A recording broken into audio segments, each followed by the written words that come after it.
नमस्कार सर, मेरा नाम शिखा मिश्रा है।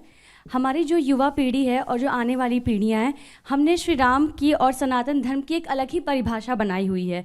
आजकल वो जय श्री राम सुन के और मूवीज़ वगैरह देख के, तो आपसे मैं जानना चाहूँगी कि हमारे लिए कौन सा सही तरीका होगा जिससे हम प्रभु राम को जान पाएँ जो प्रभु श्री राम हैं।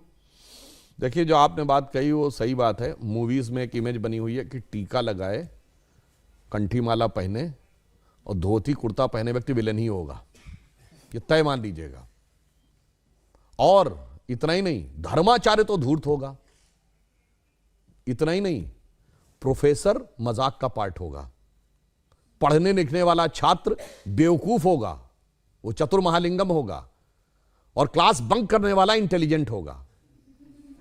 पॉकेट मारने वाला व्यक्ति जो होगा वो तो उदार होगा, क्योंकि वो चोरी करके बांट रहा होगा। ठीक। और जो बिजनेसमैन है या जो नौकरी कर रहा, वो बेवकूफ टाइप का दिखाया जाएगा, वो जिंदगी की दौड़ में पिछड़ता दिखाया जाएगा। अरे बहुत सारी चीजें दिमाग में भरी गई हैं फिल्मों में। ये बताइए, ये फौजी के डिसिप्लिन का मजाक उड़ेगा। हर हिंदी फिल्म में साउथ इंडियन मजाक का पार्ट होगा। हम लोग के जन्म के आसपास के जमाने की फिल्म वो कौन सी थी, पड़ोसन, मास्टर पिल्लई, एक चतुरनार करके सिंगार, वो भी मजाक के पार्ट होंगे। और अभी इधर कौन सी फिल्म थी, इसमें खजाना खोजने के लिए जाते हैं, जिसमें वो कहता है कि गोवा तक पहुंचने के लिए कितना टाइम लगेगा। उसने कहा जब तक नाम बताऊंगा तो बता देगा, श्रीनिवास, वेंकटेश, फलाना, अय्यर। उसका ही मजाक। भाई ये क्या है, उत्तर दक्षिण में लड़ाना है। हर फिल्म में सरदार मजाक का पार्ट होगा। बहुत बड़ा षड्यंत्र था ये, एक लेफ्टिस्ट एजेंडा था। और इसमें मैं ये नहीं कह रहा हूं कि इस फिल्म वालों ने जान के किया है, वो तो बेचारे खुद भी नहीं जानते। उनका माइंडसेट ऐसा कि उसके टूल बन गए। तो नई पीढ़ी ने तो बहुत कुछ ऐसा ही देखा है और ये बड़े करीने से उसके दिमाग में बैठा दिया गया है। अरे भाई, हम लोग ही बच्चे थे तो ऐसी बात रहती थी, बाबा आ जाएगा, झोली बाबा पकड़ के ले जाएगा, तो मतलब वो दाढ़ी वाला बाबा ही झोली होगा। और मैं किसी के प्रति अवमानना नहीं करना चाहता, मगर एक बात बताइए, कभी किसी मौलवी को नेगेटिव रोल में दिखाया गया हो तो बताइए। इवन आतंकवाद वाली फिल्मों में भी उसको कैरेक्टर रोल में दिखाया जाएगा। ये सोचने की बात है।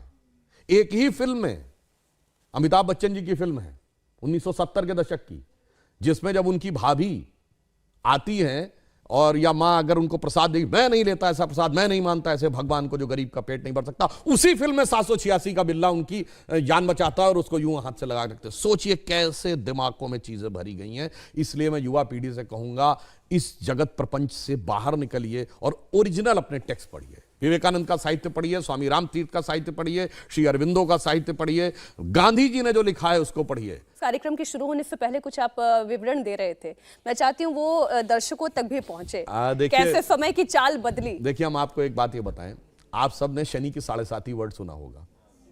ये 7.5 का मतलब क्या होता है?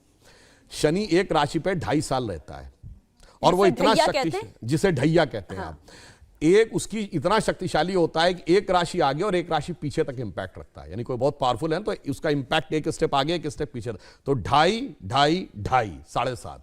तो कहते हैं ना, पहली ढैया, दूसरी ढैया, तीसरी ढैया। 12 राशियां हैं तो टोटल कितना हुआ? 12 × 2.5, 30 ईयर्स। तो शनि का रोटेशन साइकिल 30 ईयर्स है। भगवान राम के भी तो 7.5 लगी थी, कहा था तो बन गए थे। तो 2.5 साल मतलब 30 साल का रोटेशन साइकिल शनि का है। ये तो हमें हजारों साल से पता था, इनको कब पता चला? अभी 100-200 साल पहले। और ये बताते हमको, यार हम साइंटिफिक थे, तुम नहीं थे। मेरे भाई, तुमने तो कहा सूर्य पृथ्वी के चारों ओर घूमता है। और मजे की बात जानते क्या है? गैलीलियो ने कहा 1633 में कि सूर्य पृथ्वी के चारों ओर घूमता है। यह गलत है, पृथ्वी सूर्य के चारों ओर घूमती है। तो उसको कह दिया गया कि तुम्हारी मौत की सजा दे दी जाएगी। उसने माफी मांगी, उसको अपराधी चर्च का घोषित किया गया, चर्च का अपराधी। और वो चर्च के अपराधी की श्रेणी में जानते कब तक रहा है? 1992 तक। पोप जॉन पॉल II ने उसका नाम हटवाया। वरना जिस जमाने में स्पेस में सैटेलाइट पहुंच गया, आदमी 69 में चांद पहुंच गया, और तब तक वो इस बात के लिए दोषी था। मगर कोई नहीं कहता उनसे कि आपके धर्म में कोई आपत्तिजनक बात लिखी हुई है, इसे हटाने की आवश्यकता है। मगर जहां सबसे साइंटिफिक बातें लिखी हैं, वहां पे लोग कहते हैं कि इसमें हटाने की आवश्यकता, उसको हटा। इस षड्यंत्र को समझना चाहिए।